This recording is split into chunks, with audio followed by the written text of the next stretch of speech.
Nigga had him crying, hair and all goof ass boy.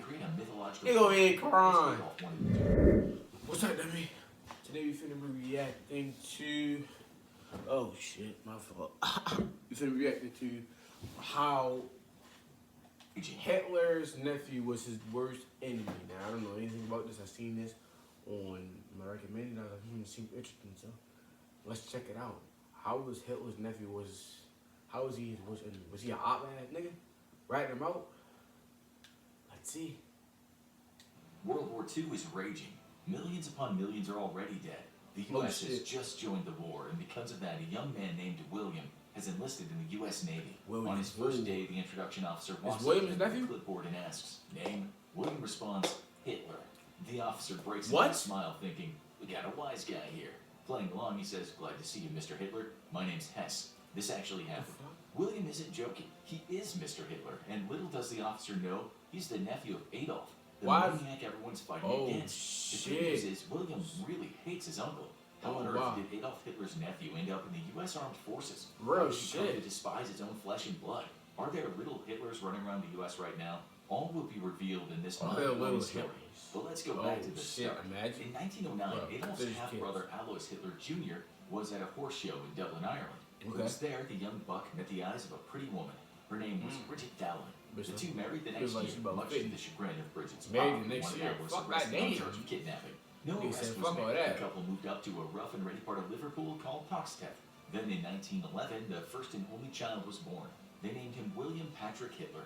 The kind folks of Liverpool rubbed his cheeks and said, "What a nice little baby he was," having no idea that in a couple of decades, this guy's uncle would be trying to kill them.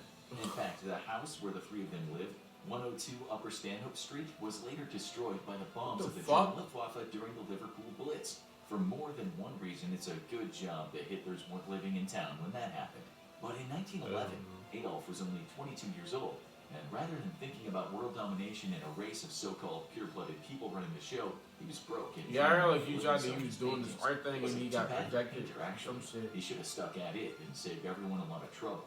To cut a long story short, young William and Bridget were abandoned by Alois. He married again in Germany, survived World War I, and then in the 1920s, William went over to Germany a few times to hook up with his pop and his new family. This is important, because William, now getting old enough to know what's what in life, was seeing Germany in a transformation. When he was 18, he went over there again. This is when his pop said, "Come with me to a Nazi rally. Your uncle is really powerful orator."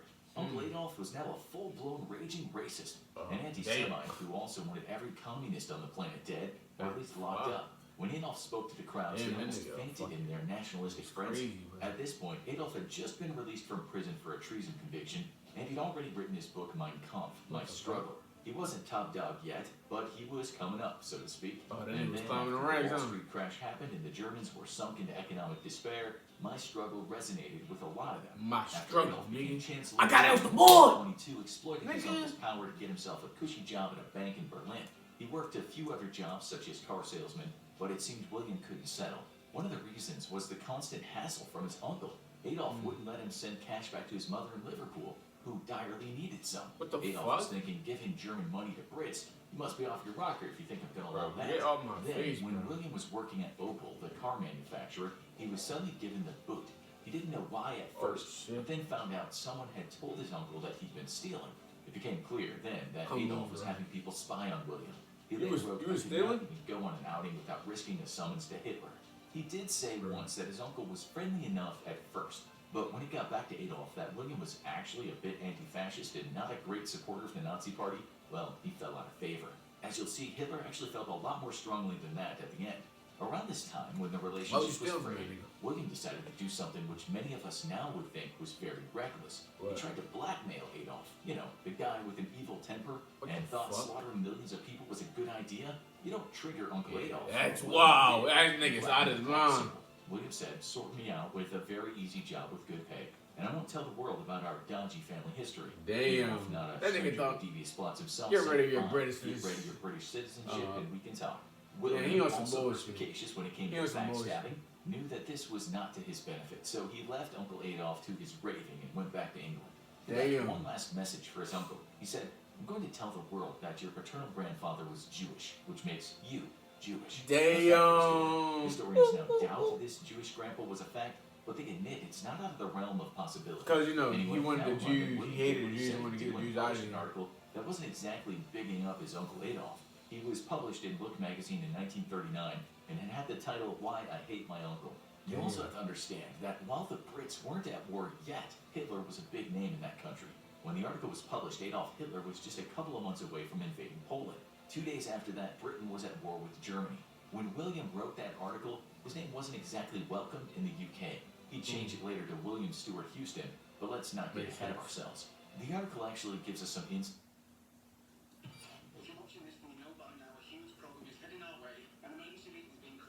So goofy ass on. In Adolf's life, reminding us that monsters can also be ordinary men.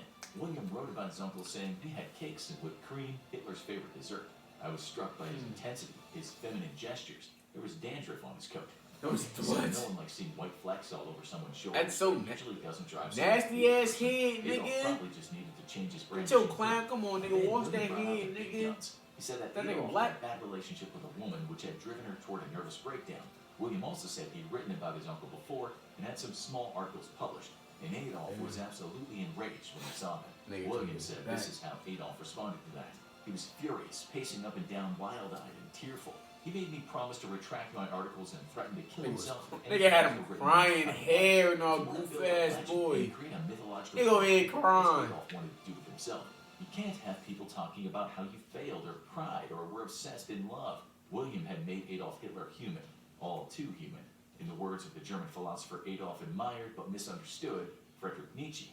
So here we get to see Adolf's frail ego, how some relatively harmless family stories about him could reduce him to tears. William also wrote, Hitler was entertaining some very beautiful women at tea.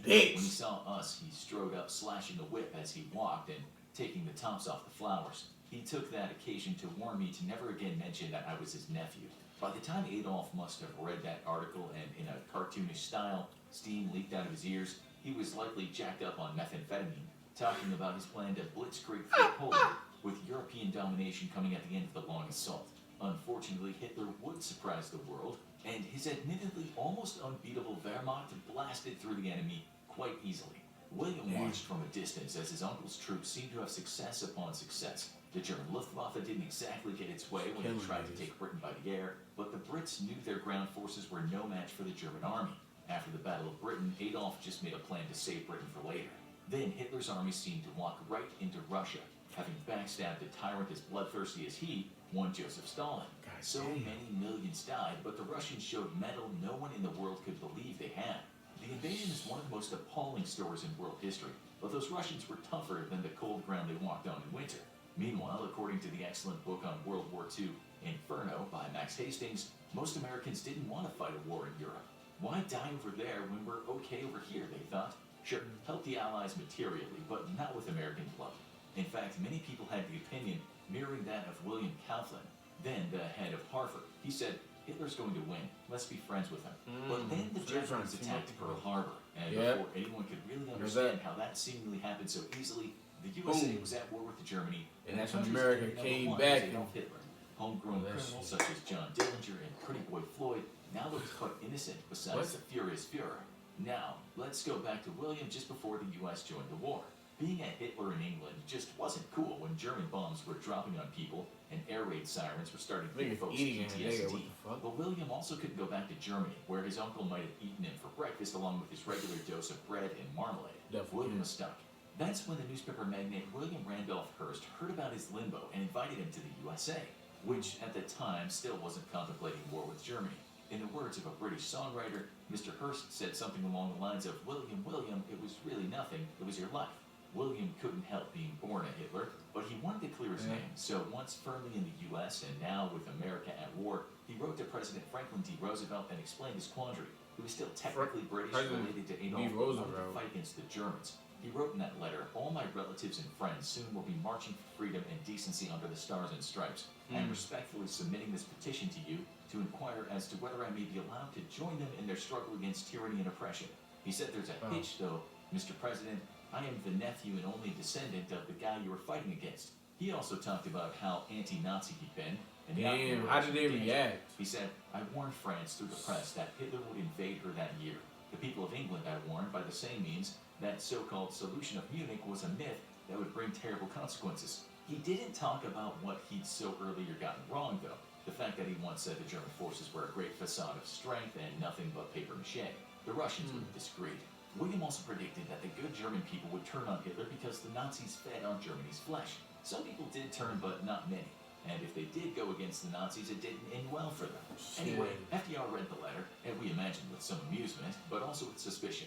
Spies were everywhere, so giving this guy the opportunity to fight could was a problem if he turned out to be a devoted Nazi after all. That's why he discussed the letter with the then FBI Director J. Edgar Hoover.